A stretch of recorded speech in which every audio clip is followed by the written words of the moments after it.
Nuestro invitado de hoy lidera el Departamento de Neurociencia de la Universidad de Chile y es investigador del Instituto Milenio de Neurociencia Biomédica.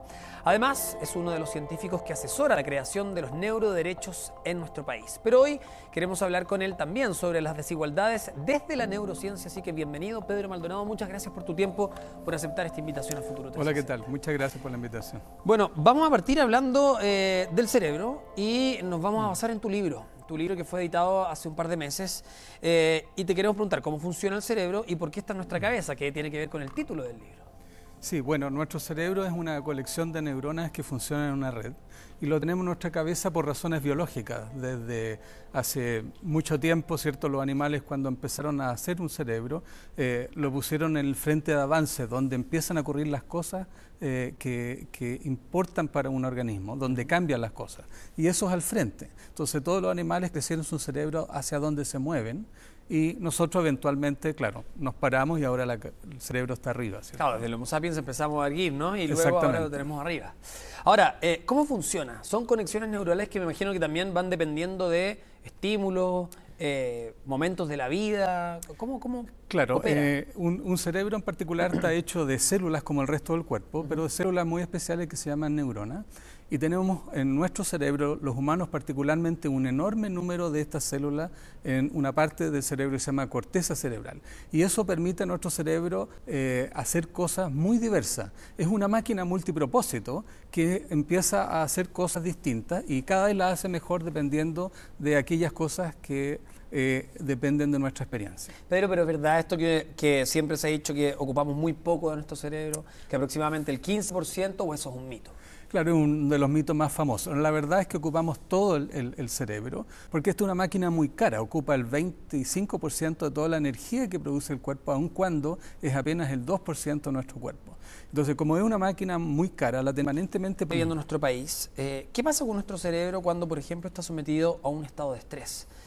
Y podríamos decir de estrés no particular, sino que ya de manera un poco constante, ¿no? Claro, el estrés en realidad, aunque parece algo negativo, es una respuesta positiva cuando las personas perciben que hay un peligro real o inminente. Tú dijiste, Pedro, en una de las tantas entrevistas que te leí que era un mecanismo de adaptación. Claro, porque cuando uno percibe un peligro tiene que preparar una respuesta y su cuerpo frente a ese peligro. Por ejemplo, tiene que arrancar o tiene que esconderse o tiene que pelear. Entonces el cerebro prioriza aquellas funciones del cuerpo que son relevantes para esa conducta. Y por lo tanto aumenta el latido del corazón, ¿cierto? Hay hormonas que se liberan, etcétera. Y eso es una respuesta necesaria muchas veces. El problema está en que cuando uno percibe que está en peligro durante mucho tiempo y esta respuesta se mantiene por un tiempo prolongado, entonces es el como cerebro tener... dice, esto es normal. Claro, entonces es normal, pero lo que no es normal es que estemos en peligro constantemente. Claro. Y por lo tanto mantener nuestro cuerpo y nuestro cerebro a altas revoluciones por harto rato lo desgasta mucho más que si estuviera solamente un pequeño momento. Ahora, ¿se puede comparar a otras instancias de estrés? Voy a hacer una comparación, por eso quiero saber si tiene algo que ver. Cuando uno habla de estrés, ¿siempre es peligro? Porque, por ejemplo, un estudiante que se está preparando durante un mes de manera ardua, ahora que cambiaron a propósito la fecha para dar la PSU, por ejemplo, o una prueba importante que puede marcar quizás parte de su vida, también es someterlo al mismo estrés, pero no tiene que ver un estrés con otro. Claro, hay uno que sí se somete a peligro y otro que no. Por eso hablamos de peligro percibido, o real. Claro, la mayor parte del tiempo el peligro para nosotros es que nos comiera un león, ¿cierto? Claro. Pero nuestra sociedad en estos miles de años ha evolucionado de tal manera que ahora otras cosas son importantes para nuestro desarrollo. Y a lo mejor la PSU es el evento relevante, determina nuestro futuro, qué podamos estudiar, y por lo tanto crea una enorme ansiedad y por lo tanto estrés. Y a propósito de la desigualdad, porque la frustración que está detrás de esta desigualdad, ¿cómo gatilla reacciones en nuestro cerebro? ¿Cómo actúa ahí que lleva a generar, por ejemplo, determinadas acciones en individuos que hemos visto que algunas de ellas han sido muy graves? Claro, es una pregunta muy interesante. Yo creo que uno debe partir del hecho de que somos primates, los humanos somos primates, y como todos los otros primates tenemos un enorme componente de vida social. Tenemos éxito como humanos en gran parte porque son animales sociales, y esta sociedad que crea los humanos necesita un equilibrio entre mi propio beneficio y el beneficio de la comunidad. Entonces, todas las sociedades crean un sistema de un equilibrio entre lo que yo contribuyo y lo que recibo. Aquí, Pedro, voy a transparentar. Antes de entrar a la entrevista tuvimos un espacio para conversar y me decías que hay un ejemplo que es notable, que tiene que ver con los capuchinos también, que se le hace un estudio de cómo, con estímulos distintos, ellos también se quejan. O sea, somos un reflejo también de ellos. Claro, los monos capuchinos son estos que uno ve típicamente, a veces veía en la calle, pero son monos, en Brasil hay muchos, pero también en chimpancé, donde si uno le pide a dos animales que hagan una tarea, y recibe la misma recompensa y luego a uno se le entrega una recompensa mejor que al otro, el animal que recibe menos recompensa se enoja y deja de trabajar, lo que sugiere que la verdad es que tiene un sentido de justicia, ¿cierto?, frente a lo que él contribuye y lo que recibe, que parece ser algo bastante más amplio en los primates, y lo mismo nos pasa a nosotros. En la medida de que uno cree, ¿cierto?, o percibe que lo que uno contribuye a la sociedad no se relaciona con lo que recibo, es probable entonces que uno deje de participar en la sociedad, porque obviamente estoy en perjuicio de mi persona. Y eso es importante. La percepción de justicia está enraizado fuertemente en nuestra biología. Ahora, la percepción del aire también, para analizar el contexto que estamos viviendo, proviene de distintos lados, no solamente de la ciudadanía, de las personas que están en la calle demandando justas o pidiendo justas demandas, sino que además desde los violentistas hasta fuerzas especiales, pasando por todo el conjunto de la sociedad, ¿no? Cada uno con demandas o realidades distintas. Si uno hace una encuesta y uno lo ve por televisión, cada persona tiene o siente que un menoscabo en su mundo particular, no es común. Y por lo tanto, esta diversidad de demandas que uno encuentra. Además que nosotros vivimos en una sociedad que tiene ciertas reglas establecidas, y si no nos gustan estas reglas también reclamamos. Pedro, como científico, ¿cómo nos puede explicar por qué disminuye nuestra capacidad de concentrarse? Lo hemos visto en estos días, hay muchas personas que dicen, bueno, no puedo concentrarme en mi trabajo, estoy preocupado, tengo miedo, estoy durmiendo menos, tengo pesadillas. ¿Eso cómo se explica en términos cerebrales? Claro, como conversamos al principio, el estrés requiere que uno esté atento a qué cosa está ocurriendo en el mundo para de eliminar ese peligro que siento, esa amenaza, y por lo tanto estoy en un estado de ansiedad permanente tratando de entender qué es lo que pasa. Eso implica que otras funciones cognitivas que requieren más concentración, ¿cierto?, estudiar o leer o aprender una cosa nueva, pasan a segundo plano, porque lo más importante es asegurarme que yo voy a estar bien. No son prioridades. Mi integridad física es mi prioridad una, mi prioridad o mi integridad intelectual o mi aprender de cosas nuevas, obviamente pasa a un segundo plano. Y por lo tanto, es natural, digamos, para entenderlo, es natural que nos desconcentremos en ciertas tareas.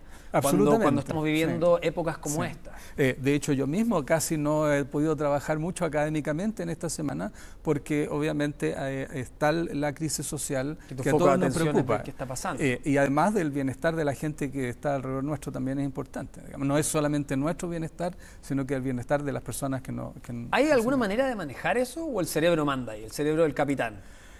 Es difícil pelear contra el cerebro, pero hay ciertas cosas que uno puede hacer. Uno puede buscar una estrategia para desconectarse. O sea, estar, por ejemplo, pegado todo el día al teléfono o al celular es algo que quizás uno puede evitar. Desconectarse un par de horas, tratar de durante el día hacer alguna cosa que lo aleje un poco de esta sensación de ansiedad permanente. Ahora, allí hay algo de individualismo. Porque también pienso, no sé, o te pregunto si la interacción con otros puede ayudar a disminuir el estrés.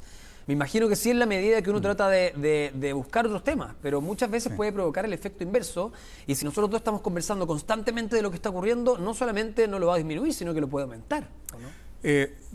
Yo creo que efectivamente hay personas que lidian con el estrés de una manera más personal. Se ponen a cocinar, se ponen a leer o van a pasear un rato, pero otras personas también le hacen muy bien manifestar lo que sienten. Claro, si uno hace un análisis político de la situación, probablemente el estrés aumente, pero uno puede hacer una junta con personas y hablar desde la emoción. Eso ayuda a bajar en la medida de que uno siente que lo que le pasa a uno también es compartido por otro, y esa empatía que se crea en conjunto tiende a ayudar a bajar el estrés. Dijiste, Pedro, textual, el avance de la neurociencia impactará en cómo somos, cómo pensamos, cómo tomamos decisiones, por lo tanto debemos reflexionar y hacer propuestas legislativas. Te encuentro toda la razón ahí, compartimos eso. Ahora, mi pregunta es, ahora que se está hablando de una discusión constitucional, ¿deberían incorporarse o tratarse este tipo de temas dentro de este debate? Aquí ahora voy a hablar también a título personal, pero creo que como una constitución representa las normas de convivencia, en la medida de que esas normas de convivencia sean lo más amplias y convocadoras posible, más legítimo uno puede apreciar de ese mecanismo. Ahora, ¿qué cosas, contribuciones en particular? Obviamente eso dependerá de la composición de los miembros de la Asamblea Constituyente, que ojalá sea lo más diverso posible para que represente a la comunidad. Una constitución debe representar en el sentido más amplio el sentir de toda la comunidad. Yo te pregunto si es que pueden estar incorporadas en el debate constitucional, porque también dijiste que la neurociencia tiene la capacidad de intervenir el cerebro, que puede incluso generar seres humanos potenciados. Ahora, en el buen sentido y en el mal sentido. Potenciados, por ejemplo, para que seamos inmunes a determinadas enfermedades, pero potenciados también para poder intervenir genéticamente personas, para tener cerebros más potentes que puede generar desigualdad social o inequidad. ¿Cómo podemos transformar esto en una virtud, digamos? Claro, ahí hay un área que es distinto que en épocas pasadas. Hoy en día la posibilidad de que la tecnología interfiera con el cerebro, interfiera con cómo tomamos decisiones y quiénes somos, es una posibilidad real y por lo tanto es quizás interesante y bueno incluirlo en la discusión para velar con que los derechos mentales, ¿cierto? Y lo que llamamos neuroderecho, quizás esté integrado en la Constitución también y proteja, ¿cierto?, la mente de las personas, que es lo más individual y personal que tenemos. Es que eso te iba a preguntar, por eso me interesa tanto el debate constitucional, porque hay muchos que probablemente digan, no, esto es ciencia ficción, o sea, estamos muy lejos de tener que proteger los derechos, pero Chile en este momento está metiéndose en este tema de manera seria. Entonces, por lo mismo, es un tema que nos puede salvaguardar, que puede servir efectivamente incorporarlo en una nueva constitución. Sí, yo creo que dado que vamos a tener un proceso de reflexión, quizás es conveniente considerar cómo las nuevas tecnologías, las nuevas revoluciones tecnológicas van a impactar en nuestra sociedad y por lo tanto incorporarlas en una discusión temprana.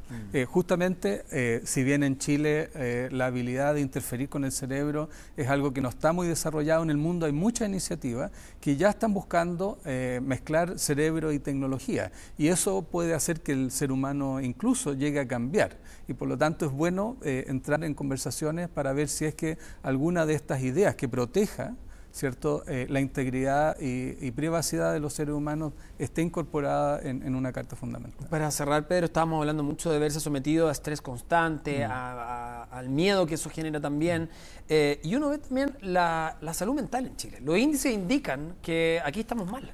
Entonces mi pregunta es si tiene que ver con nosotros como chilenos, es la idiosincrasia, nuestra genética, nuestros cerebros son distintos o funcionan de manera distinta. ¿Cómo explicamos también eso que lamentablemente genera desigualdad?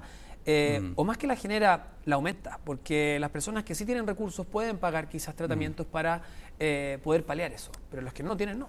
Claro, es un muy buen punto. En salud mental estábamos mal antes de la crisis, creo que hoy estamos aún peor. Y en parte es porque nuestra tranquilidad mental tiene que ver con el sentirse acogido de parte de una sociedad. El individualismo extremo ciertamente nos obliga a nosotros como individuos de poder arreglar nuestra situación mental, pero muchas de estas cosas no dependen de nosotros, depende de la sociedad. En la medida que creamos una sociedad que acoge mejor, estoy seguro que nuestra salud mental debiera mejorar. Bueno, yo los invito a revisar el libro de Pedro porque es muy interesante también. Desde esta pregunta, ¿por qué tenemos el cerebro en la cabeza? También hay un debate, una invitación a reflexionar, a tener pensamiento crítico y a entender un poquito más cómo funciona el cerebro. Cuando uno, tú haces ejemplos que son bien prácticos de ver cómo funcionan las conexiones neuronales y cuánto pesa el cerebro, que es aproximadamente 1,5 kilos, y cómo eso nos determina como seres humanos. Muy interesante también, Pedro. Ya está disponible ese libro. Sí, al final todo lo que hacemos, sentimos, creamos y nuestras ideas políticas tienen que ver con lo que pasa en nuestro cerebro. Pedro Maldonado, un lujo, un placer tenerte en el programa. Muchas gracias por tu tiempo y esperamos también que nos acompañes en unas próximas ediciones de Futuro 360. Muy gracias y vengo cuando quiera. Que esté muy bien. Nos vamos a ir a una pausa nosotros. Quédense acá en CNN Chile. Seguimos haciendo Futuro 360.